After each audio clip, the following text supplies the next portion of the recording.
I'm Bob Hallmark in Longview today. I'm at the Highway 80 rescue mission for a very good reason. It's summertime. It is inevitable. Every summer, this mission has to deal with an overflow of those coming to get in out of the heat. Now, with the blistering temperatures outside, it is incumbent upon people to try to be safe and get in from that heat, and the main place that they go is right here at the mission in Longview and in Tyler as well. But it creates a challenge every year, every summer, for the Highway 80 rescue mission, and that's what we're talking about today. Joining us right now is Case Manager Juan Davis. And now, Juan, you've been here for a while. You've seen how this works. I'm guessing you guys prepare and you're ready for things like this when they start showing up, right? Well, we usually will always be ready. Very seldom do we turn people away. There's a bigger need sometimes for water because we are a cooling station, so people know they can come here, cool off, get water, rehydrate, refresh, and find shelter from the heat, find relief. And you mentioned something that's very important to note here is that the Highway 80 Rescue Mission is a cooling station, so you can come in. I'm guessing you see a lot of people that maybe they have been outside a little bit too long and they'll come walking in here.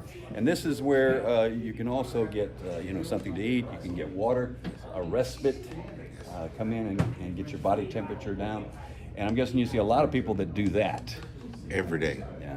Every day. And the biggest thing about that is we're being thankful for having a place that people can come, being a facility that does welcome people in during the hot time of the day, when the weather's hot or extremely cold, knowing that they have somewhere they can and be welcome and eat and get a change of clothes maybe if they need to, and have their hygiene needs met. There we go, and that brings up the other challenge to the mission here, which is space, because you have a regular group that actually lives here at the mission, but you also have the homeless and transient that will come in simply looking for a place to get out of the heat, during the day and overnight.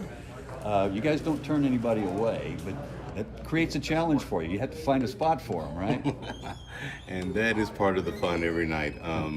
Because we do follow policy of inclement weather.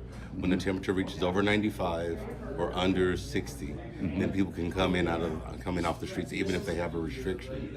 They can come in and find shelter and just a little relief from the elements. Yeah. Right. Now that also means that they use lots of resources here as well, which is that's last estimate I heard is you guys serve about 600 meals a day on average.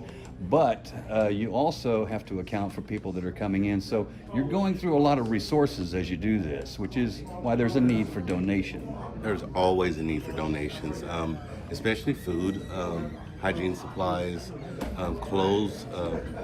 And we are really thankful for the donors that we do have that have thought of us, when it's time for donations and when they have things extra that they're willing to let go of, and knowing that those things are not sold and that they're given to people that actually need them. Gotcha. Now, and among those items would be something essential such as sunscreen. It's a very important thing to have donated, as well as hats, any kind of summer clothing that could maybe shield you from the sun.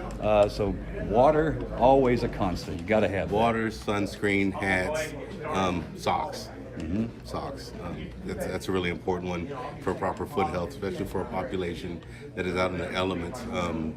Because especially with a population that may be prone to diabetes or something like that, make sure that their feet are healthy. So socks and shoes definitely come in handy. Oh, good point. And on a personal level, it can be somewhat heartfelt for you to look at what happens to these folks, particularly somebody who maybe has lived outside, for a large, section of time. But it's probably difficult for you to watch them come in and go and know they're going to be right back out in it again. It is heartbreaking sometimes, and you do want better for people, but you can't want any better for them than they want for themselves. But to be able to be in a position for them to be able to let them know that when they are ready to make the change, when they are ready to accept help, and that there's a place, there's a place where they can come and get the help that they need. And I'm just grateful to be part of what God's doing in this place. Okay. Thank you so much. Appreciate it. All right. And we'll have much more on this story tonight on KLTV 7 News. For KLTV WebXtra, I'm Bob Hallmark.